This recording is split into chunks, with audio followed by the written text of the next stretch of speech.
ಯೋಜನೆಗಳು ಅಲ್ಪಸಂಖ್ಯಾತ ಇಲಾಖೆಯನ್ನು ಬರುವಂಥ ಯೋಜನೆಗಳಲ್ಲಿ 80% ಮುಸ್ಲಿಮರಿಗೆ, 10% ಕ್ರಿಶ್ಚಿಯನ್ರಿಗೆ, 10% ಜೈನರು, ಬೌದ್ಧರು, ಸಿಖ್ರು, ಪಾರ್ಸಿಗಳು ಹಿಂಗೆ ವರ್ಗೀಕರಣ ಮಾಡ.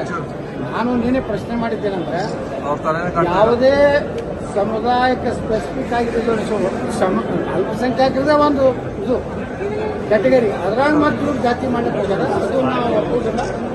ಒಂದೊಂದು ಕಡೆ ಕ್ರಿಶ್ಚಿಯನ್ ಜಾಸ್ತಿ ಅದ. ದಕ್ಷಿಣ ಕನ್ನಡದಲ್ಲಿ ಕ್ರಿಶ್ಚಿಯನ್ ಕೆಲವೊಂದು ಕ್ಷೇತ್ರದಲ್ಲಿ ಜಾಸ್ತಿ ಅದ. ಕೆಲವೊಂದು ಕಡೆ ಜೈನ್ ಸಮುದಾಯ, ಉಡುಪಿ ಕ್ಷೇತ್ರದಲ್ಲಿ, ನಮ್ಮ ಕಾರ್ಕಳ ಕ್ಷೇತ್ರದಲ್ಲಿ ಜೈನ್ ಸಮುದಾಯ ಜಾಸ್ತಿ ಅದ.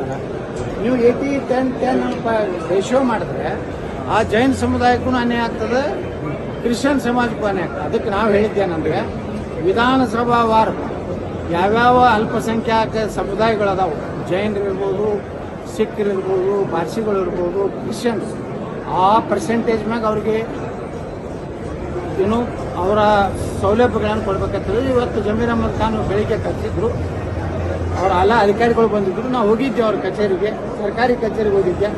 ನಾನು ಮನೆಗೆ ಹೋಗಿಲ್ಲ, ಹೋಗಿ ಅಲ್ಲೇನು ಬಿರಿಯಾನಿ ತಿಂದಿಲ್ಲ. ನಾವು ಹೋಗೀನಿ. ನನ್ನ ಕ್ಷೇತ್ರದ್ದು ಒಂದಿಷ್ಟು ಮನೆಗಳು ಅವರು ಡಿಲೀಟ್ ಮಾಡಿದ್ರು. 1285 ಮನೆ, ಅದನ್ನು ಪುನರ್ ಇದು ಮಾಡಬೇಕಂತೇಳಿ ಪತ್ರ ಕೊಟ್ಟಿದ್ದೀನಿ. ಇನ್ನು ಬಿಜಾಪುರನಾಗ ನಮೋ ನಗರ ಅಂತೇಳಿ ಸುಮಾರು 1493 ಮನೆಗಳು ರೆಡಿಯಾಗ್ಯಾವ. ಇನ್ನೂ ನನಗೆ ಬಿಜಾಪುರದ ಕ್ಷೇತ್ರದಲ್ಲಿ ಸುಮಾರು 2500 ಮನೆಗಳು ಬರಬೇಕಾಗ್ಯಾವ. ಅದನ್ನು ಕೊಡಬೇಕು. ಯಾಕಂದ್ರೆ 31 ಎಕರೆ ಇದು ಎಲ್ಲಾನು ಜನರ ಪರವಾಗಿ ನಮ್ಮ ಹಿಂದೂ ಸಮಾಜದ ಭಾಗಗಳಿಗೆ ಅನ್ಯಾಯ ಆಗಿದ್ದ ಬಗ್ಗೆ ನಾವು ಹೋಗಿದ್ದು ನಿಜ. ನಮ್ಮದು ಜಮೀರ್ ಅಹಮದ್ ಖಾನ್ ಸರ್ಕಾರಿ ಕೆಲಸಕ್ಕೆ ಹೋಗಿದ್ದೆ ಹೊರತು ಯಾವುದೇ ಕೆಲಸ ಮಾಡಿ